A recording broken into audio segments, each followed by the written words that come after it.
We performed is called Zohi Yafo. This is Yafo. Obviously, Udi took you to the Jewish quarter of Yafo, and you know, when I played it, I was just thinking of the Arabic, how to Arabize it, and you know, and it was so easy to make this happen. It's really has been a true pleasure to perform with Udi all these years. Another question somewhere here, down front. Oh, do we have a mic already there? Yes, sorry, in the back. You'll be next, ma'am. Yes, my question is directed to Mr. Khoury. I can't tell from the name whether you are Christian or Muslim, and if the former, does it make any difference to your, you know, to your collaborating with, collaborating not in the negative sense, but that you're involved in this intercultural dialogue?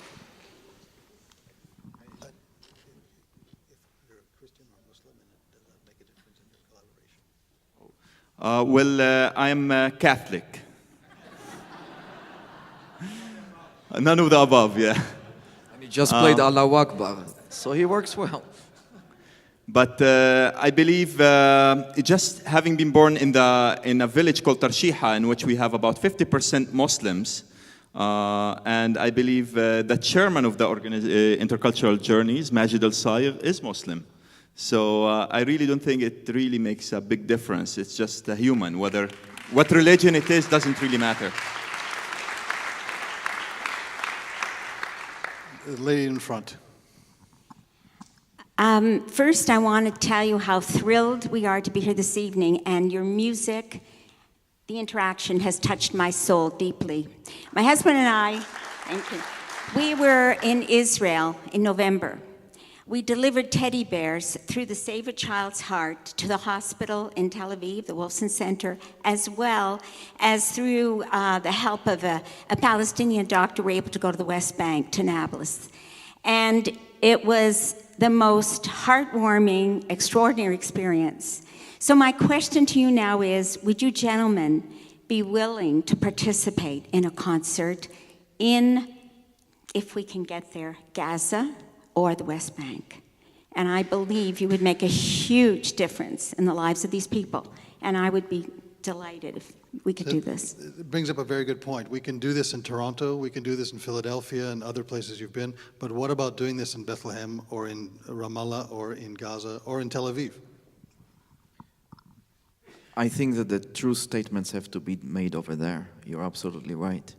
I mean, we are sitting here, I can feel the vibes, and we're all really connecting. But it is over there in the Middle East, whether it's in Tel Aviv, in Jerusalem, on the Gaza Strip, or the West Bank, that we have to make those statements, because I think they would go farther. Yes, thank you for... Is it possible to do this now, today, or are we looking at more in the future? Because of the boycott, well, when is the next flight? I mean, it's probably, the logistical issues are going to be a nightmare. Honestly, I think to organize a concert, I mean, you know, from concerts that have been organized on the West Bank and Gaza Strip, that's why, going back to what Hanna mentioned, when I, as an American Israeli Jewish person performing in Bethlehem and being congratulated in Hebrew by a Palestinian person there at the end of the concert, I mean, for me, that's what it was all about. So yes, it does make a difference playing in the area right there.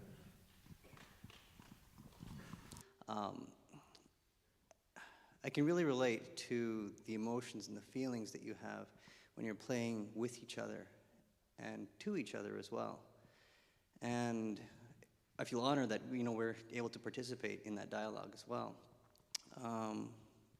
My question for you is that most of us as listeners, and many who are not musicians, are used to listening to classical music and can recognize specific pieces like Vivaldi and other pieces. The piece that you all did that was combining traditional classical music with you know, Arabic music and other music as well. I was wondering if there are any plans in place to do different concerts like that mix all the different traditional music together? I can tell you, as a presenter, it's happening all the time. What we need to do is have it happen on bigger stages for more people. There are lots of Israeli Arab bands in New York. I mean, go to Brooklyn, try and find a band that doesn't have an Arab and an Israeli in it. The jazz concert we did in November with Avishai Cohen and Anat Cohen and Jamie Haddad was a perfect example of that. Although those groups had never played with each other until the night here, and now they want to start taking it on the road. So it is happening all over the place. You know, we need a superstar to bring it to a much bigger audience. So when Bieber wants to play with an Arab and an Israeli, then maybe we'll get on the front page. And I just want to, I don't want to say anything negative about all of our wonderful people here in Toronto, but we've done 5 concerts here. We haven't gotten a single review from the Toronto Star or the Globe and Mail, and nor have anybody come to any of the concerts. So write a letter. We can start there. I think 2 more questions, ma'am, down here. I can understand the ease of dialogue, especially with some Israelis who have a Sephardic background, who've come from, you know, Iran or Morocco, and have heard the Arabic sound throughout their whole lives. But tonight you played a piece which was klezmer, which is, you know, East European. And is that type of music able to infiltrate into Israel, and is it also going to be capable of being dialogued?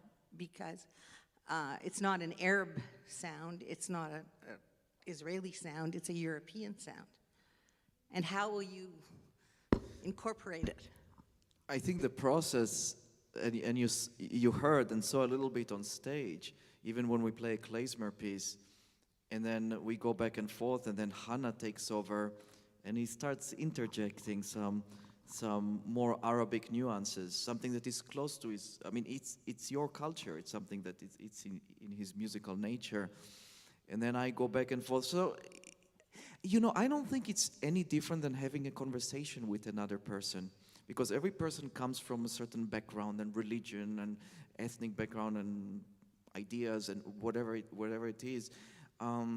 And I consider the advantage we have is that we can connect sounds. And I think connecting sounds sometimes is much more practical and possible than connecting words, even though Arabic and Hebrew are also very similar. However, so we are not trying to change the art form, and as you say, this klezmer music is obviously Eastern European, but even there we found that area, the overlapping area, where I could give him something and then he gives back something, and I think that in the process we create a new art form. I really think we're trying to create a new art form that is based on the commonalities, that is based on the dialogue. I like to call it fusion, but without confusion, because I think that at the same time it's extremely important for now and for the future is to keep the distinct qualities of each culture. But if I can play klezmer melody in front of so many people with an Arab musician, I will do it, yes. One more question here. I have a fairly straightforward question. I wonder if you could tell us a little bit about the 2 wonderful musicians who appeared in the first part of the concert, who performed Egyptian and Syrian music. So we're talking about Yusuf Khassab, a Syrian singer, and Dr. George Sawa, an Egyptian qanun player from Toronto. I guess you just said it. No, You can give the bio. Yusuf Khassab, he is a singer, born in Syria. He's really specializes in the Egyptian repertoire. The golden age of Arab music in Egypt is referred to the period in the mid-1900s with the rise of Kulthum, Abdul Wahab, and many others, Abdul Halim, Farid al-Atrash. The list is just huge. Back then, if you made it in Egypt, or in Cairo in particular, you would make it in the Arab world. He really is very much immersed in that repertoire. He's also very much immersed in the traditional repertoire of Syria, in Aleppo in particular. He came to the US, I believe in his 30s. He lives in Brooklyn. He toured significantly with Simon Shaheen, for many, many years. And I worked with him for the past 10 years. I learned a lot from him in this repertoire. And as you've seen, he's a great, person and quite a singer. The other person who was on stage is Dr. Sawa, George Sawa. He's from Toronto.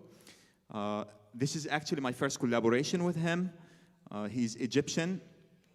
He's a scholar, and he comes with really strong expertise of the period. I would say, like in the Andalusian period, 9th, 10th century. He learned a lot. I mean, he's an encyclopedia. He taught at the university in Toronto for many, many years, and now he's performing here. You should definitely go and say hi to him and talk to him. Maybe.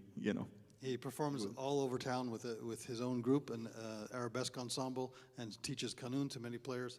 Anyone who was here for one of our earlier concerts with Miriam Toller, who was playing qanun and singing, George was her teacher. Before you close your remarks, I just have to say something. You've said about the performance in Gaza, whether it will be, of course, it will make a difference there. But I have to say, right now there is a boycott.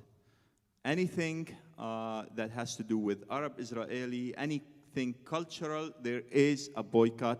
And I just want to thank all the musicians here, the Arab musicians who came, as well as the Jewish musician for, coming here in Toronto and making a statement like this, that we're here, we care, and we want to show the world what the possibilities are. We see enough bad news on the television that I think it's very, very important, that we appeared here. And thank you, Mervon, for giving us this opportunity to be here. Thank you, Hanna. What you say is absolutely true. Of all the musicians that we asked to be not only this concert but the whole series, everyone except two said yes, and one was an Arab and one was an Israeli. Each one said it wasn't the time to do it. The situation now is as worse as it's been in many years, so we can't be on the stage together. Of course, our response is, well, this is exactly the time you should be on the stage more together. I want to just close by saying one thing. Udi started talking about how you have to listen to each other when you play music, no matter what background you're from. And you told me a story many years ago about an Arab student union and an Israeli Jewish student union at Penn, I think, University of Pennsylvania, where they were having a dialogue between the two factions, and no one was listening to each other, and they kept interrupting each other. And one, Palestinian was telling a horrible story of what happened to her by the Israelis, and vice versa, what happened to the Israeli by the Palestinians. And Udi said, "You know what? Everyone shut up. I'm just going to play my cello." And he played the cello, and said, "Okay, the Palestinian, you tell your story." And he just played the cello. And everyone started to interrupt. "No, shh, tell your story, I'm going to play my cello." And she told the whole story, and actually people were given the opportunity to listen to the story because the cello was there and they were forbidden to interrupt. And then vice versa happened. And finally, two sides got to actually hear the other story and find out that there was so much empathy between the two stories. And I think that's what we can do as musicians, as presenters, as artists, is to at least give an opportunity, a platform that we can listen to each other. And maybe by listening we have understanding, maybe by understanding we have respect, maybe by respect we have peace. Thank you all for coming.